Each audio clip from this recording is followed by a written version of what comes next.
आपको लग रहा है यहाँ हालात ठीक है, फिर यहाँ 10 लाख फौजें क्या कर रही है, हमारी 10 लाख फौजें क्या कर रही है अगर यहाँ हालात ठीक है। 1 साल से घरों में महसूर थे लोग, तो आपके सामने है ये सारी चीज़ें।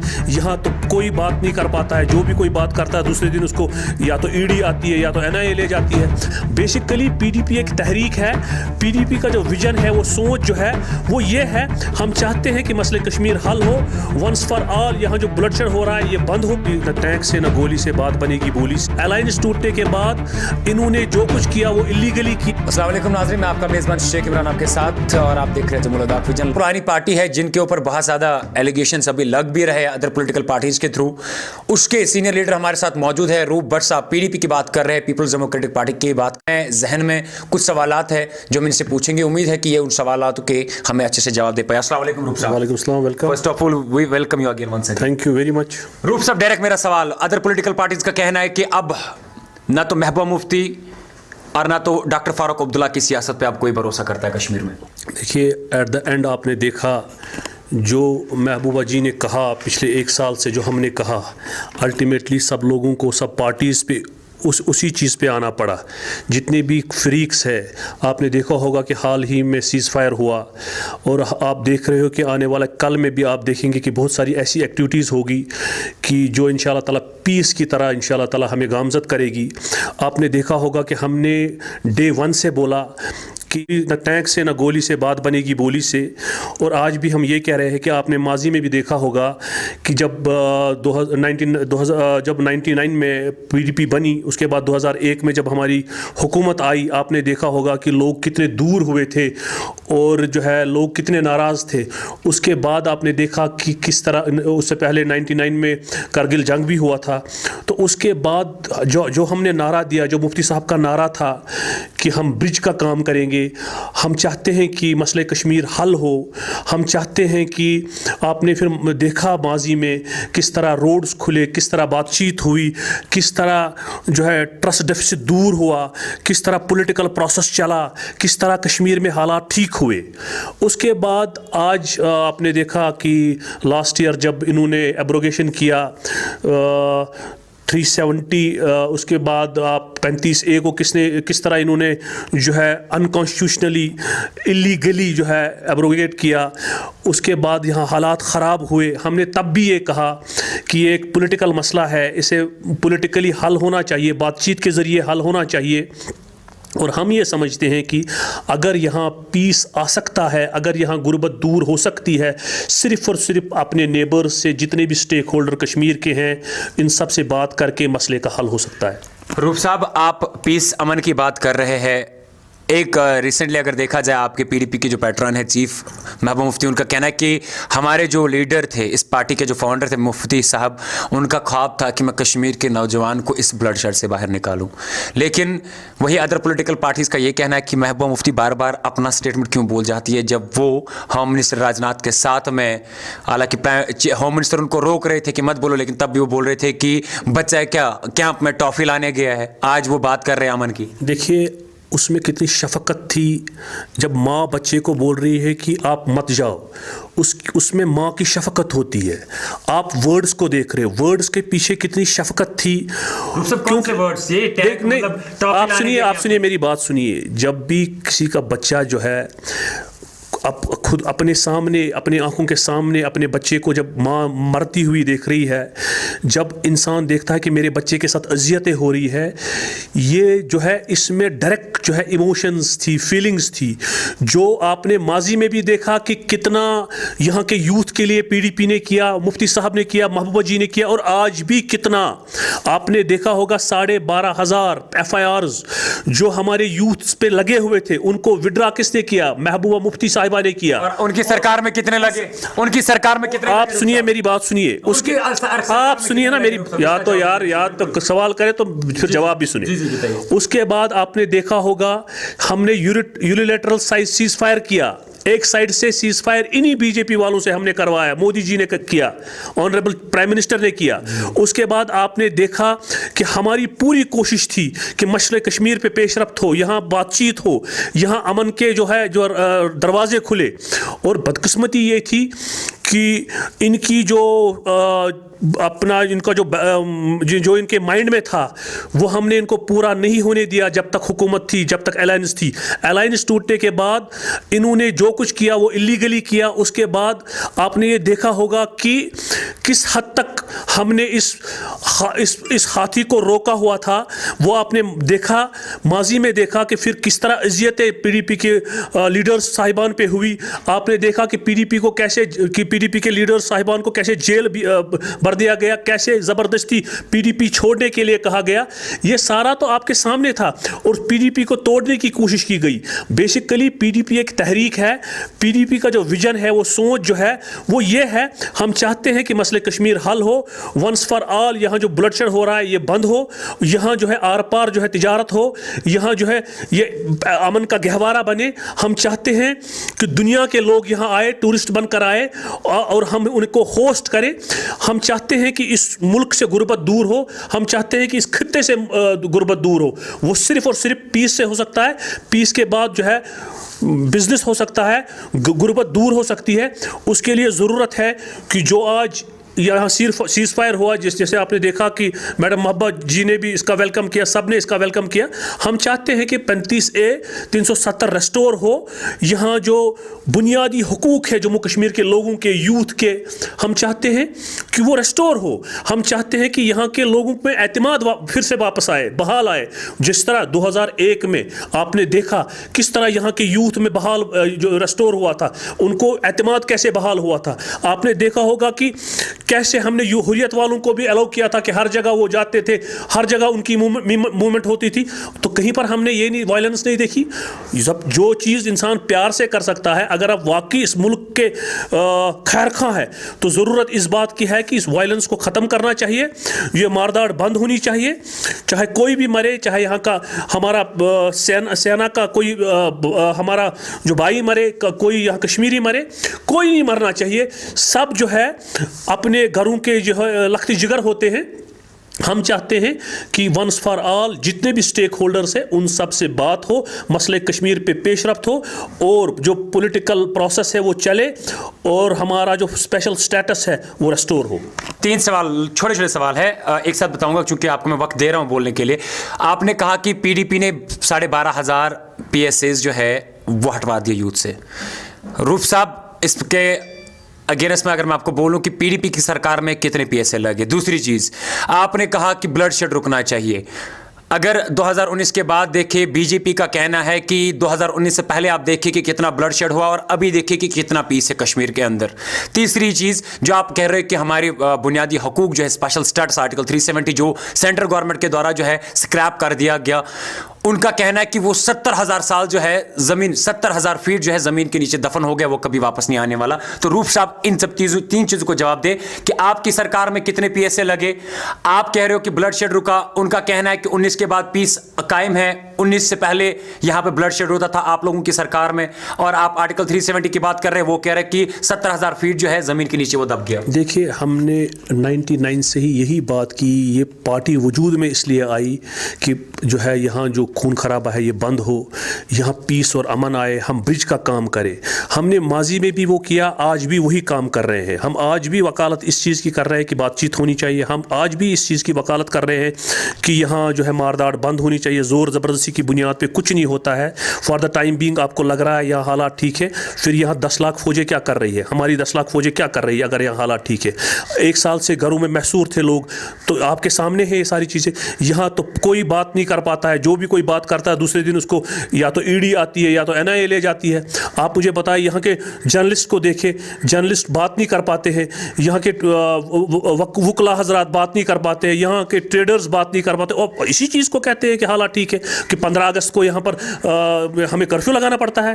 किस चीज़ को कहते हैं आप हालात ठीक हो? मैं ये समझता हूँ कि अगर वाकई यहाँ हालात ठीक करने हैं, जितने भी स्टेक होल्डर्स हैं उन सब से बात होनी चाहिए, उसके साथ साथ पॉलिटिकल प्रोसेस को चलना चाहिए, स्पेशल स्टेटस रेस्टोर होना चाहिए और पाकिस्तान जो हुर्रियत वाले सबसे बात होनी चाहिए, जितने भी स्टेक होल्डर्स हैं। तो मुझे लगता है कि ये एक शुरुआत है। इंशाल्लाह ताला उम्मीद है जो है प्राइम मिनिस्टर साहिबान, जो हमारी प्राइम मिनिस्टर साहिब है नरेंद्र मोदी जी, उसकी उसकी जो है वो उसकी जो टीम है उनकी भी कोशिश रहेगी, यहाँ के लोगों को भी यहाँ के लोगों की भी कोशिश होनी चाहिए कि यहाँ जल्द से जल्द ठीक होना चाहिए सारा कुछ, ये खून खराबा रुकना चाहिए और जो है तरक्की होनी चाहिए, यहाँ विकास होना चाहिए। रूप साहब, मेरे सवालों का जवाब दीजिए जो मैंने 3 सवाल किए आपसे, कि आपने कहा कि 12,000 पीएसए हमने हटाए, चले एक्सेप्ट, आपकी सरकार में कितने लगे? दूसरी चीज, मैंने आर्टिकल 370 की बात करी, आप कह रहे हो चलिए सही बात है, आप कह रहे हो कि स्टेटस रेस्टोर होना चाहिए, लेकिन बीजेपी का कहना है कि वो 70,000 फीट जमीन के नीचे दफन हो गया, वो वापस नहीं आएगा। तीसरी बात जो मैं यहाँ पे ऐड करना चाहूंगा, आपने कहा कि जब भी हम बात करते थे हमारे पीडीपी लीडर्स को जो है जेल में रखा गया, जितने भी यहाँ के पॉलिटिकल लीडर्स हैं उनको जेल में रखा गया, लेकिन जवाब उसका ये आता है कि जो इनके 70 सालों के कारनामे हैं उसकी वजह से खुद के मतलब जो इनके कारनामे उनकी वजह से जेल गए। देखिए, आपको शायद मालूम होना चाहिए, यहाँ 12,500 पॉलिटिकल वर्कर इस मुल्क के लिए मरे हैं।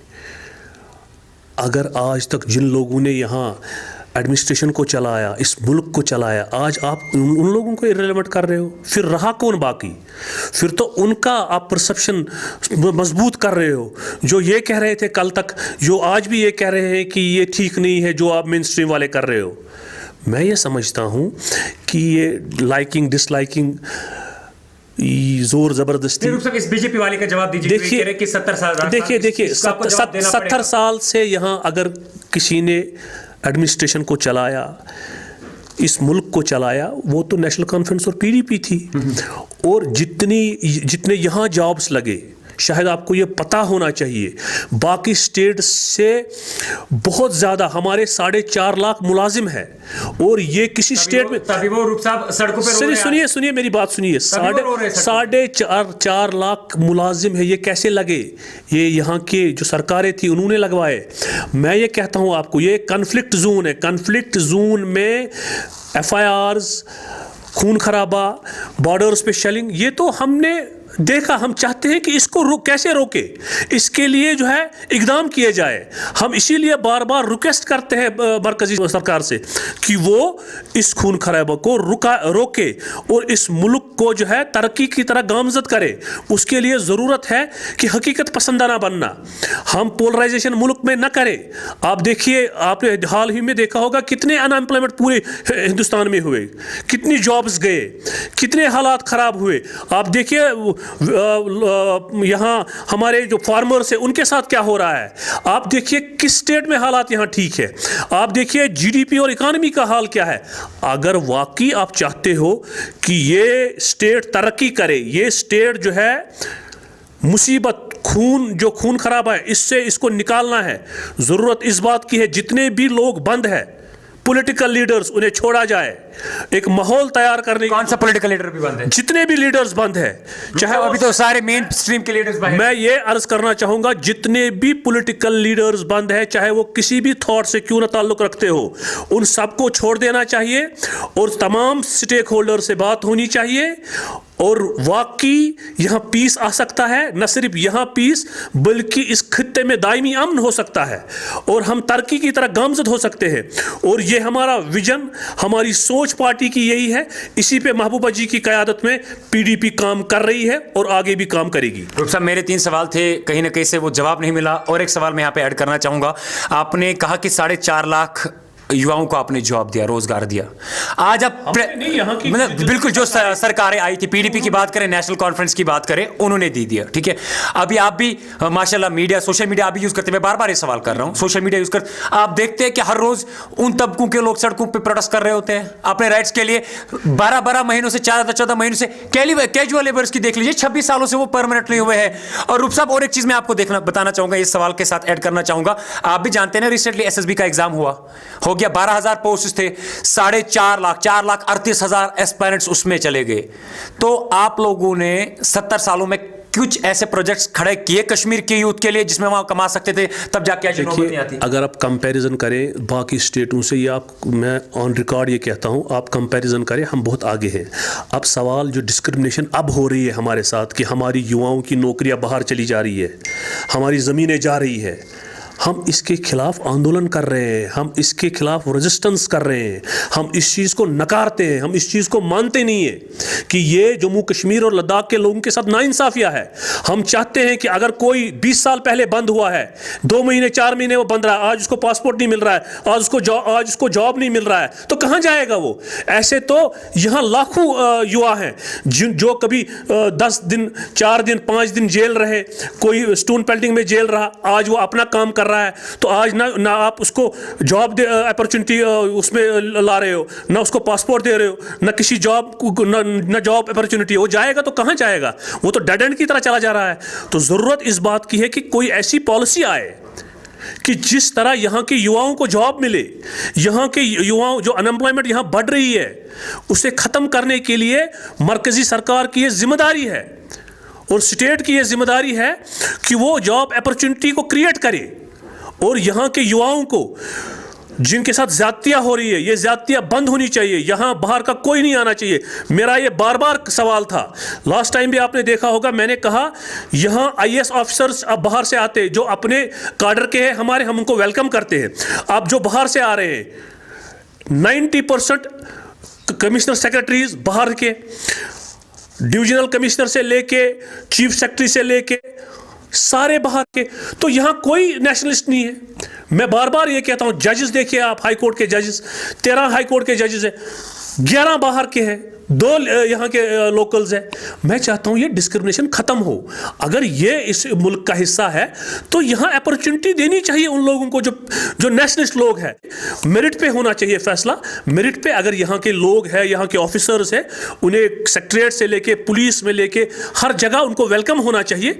हम ये चाहते हैं कि यहाँ हर शोबे में जो है जम्मू कश्मीर के लोग पार्टिसिपेट करें, उनको जो है मौका मिले कि वो इस मुल्क के लिए, इस खित्ते के लिए, इस वर्ल्ड के लिए कुछ डिलीवर करे। लास्ट में जाना चाहेंगे रूप साहब, अगर देखा जाए जो अभी 12,000 पोस्ट आए हैं, मरकजी सरकार का कहना है कि अभी जो ये अनएम्प्लॉयमेंट कश्मीर घाटी के अंदर ये इन लोगों की वजह से हम ये नहीं कह रहे कि हम इनको अपॉर्चुनिटीज नहीं देंगे, लेकिन धीरे धीरे करके हम सबको एडजस्ट करेंगे। लेकिन जितना भी अभी ये यूथ कश्मीर का देख रहा है वो इन लोगों की ओर से देख रहा है। दूसरा सवाल जो मेरा रूप साहब है, अभी PDP का मंशूर कह चुके, अब सारे पॉलिटिकल जो मेन स्ट्रीम लीडर्स है वो बाहर आ चुके हैं, पॉलिटिकल एक्टिविटी स्टार्ट हो चुकी है, आप भी जानते सारे लीडर्स बाहर है। तो आप इसको किस नज़र से देखते हो? और DC इलेक्शन भी रिसेंटली हुए, रूप साहब और इस PDP का अभी क्या मंशूर रहेगा आगे, किस प्रकार की पॉलिटिकल एक्टिविटीज इनकी देखने को मिलेगी? और सेंटर मरकजी सरकार का जो ये दावा है कि ये सारा किया धरा जो है इनकी वजह से, तो उसको आप किस नज़र से जवाब देंगे? देखिए, पहले मैं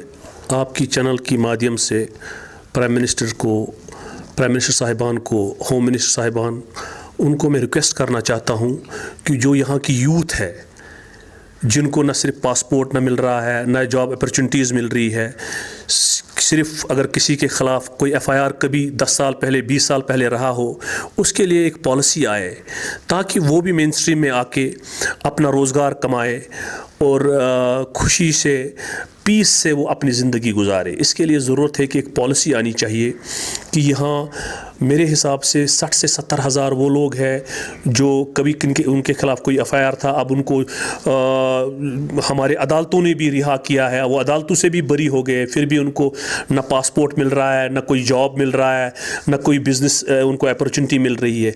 ये उनके साथ नाइंसाफ़ी है। इसको जो है, इस पॉलिसी को रिकन्सिडर करना चाहिए और प्राइम मिनिस्टर साहिबान को इस पे जो है नज़रसानी करनी चाहिए, होम मिनिस्टर साहिब को इस पे नज़रसानी करनी चाहिए। एक अच्छी पॉलिसी होनी चाहिए हमारे यूथ के लिए। नंबर 2, आपने देखा होगा कि PDP जो है वो तर्जुमानी कर रही है यहाँ के जज्बात, एहसासात के, जो लोगों के जज्बात और एहसासात है वो आपने देखा होगा कुपवाड़ा में कैसा वेलकम हुआ। अब इस चीज़ की गमाजी करता है कि लोगों के जो एहसासात और जज्बात है उसकी तर्जुमानी PDP कर रही है मैडम महबूबा मुफ्ती की क़यादत में। और हमारा जो विज़न है, हमारी जो सोच है मुफ्ती साहब की, अल्लाह ताला उसको मग़फ़िरत करे, कि यहाँ जो है हमें ब्रिज का काम करना है, यहाँ जो है पूरी दुनिया का बिज़नेस होना चाहिए, तमाम रोड्स खुलने चाहिए, यहाँ जो है तमाम स्टेक होल्डर्स से मसले कश्मीर पे बातचीत होनी चाहिए, हमारा स्पेशल स्टेटस रेस्टोर होना चाहिए। इसी पे हमने काम माजी में भी किया, प्रेजेंट में भी कर रहे हैं और फ्यूचर में भी करेंगे। चलिए, हमारे साथ मौजूद थे पीडीपी के सीनियर लीडर रूप भट्ट साहब, जिनसे हमने गुफ्तगू करी कुछ सवालों को लेकर जो लोगों के जहन में भी इस पीपल्स डेमोक्रेटिक पार्टी को लेकर थे और हमारे जहन में भी थे, और जो कुछ अदर पॉलिटिकल पार्टीज ने सवालात किए थे। उम्मीद है कि रूप साहब उन सवालों के अच्छे से जवाब दे पाए हो। फिलहाल के लिए इतना ही था। जिंदगी रही तो आगे जाके फिर आप लोगों के साथ मुलाकात होगी। रूप साहब, इतने बिजी शेड्यूल में अपना वक्त निकाला। Thank you very much. God bless you mister Imran.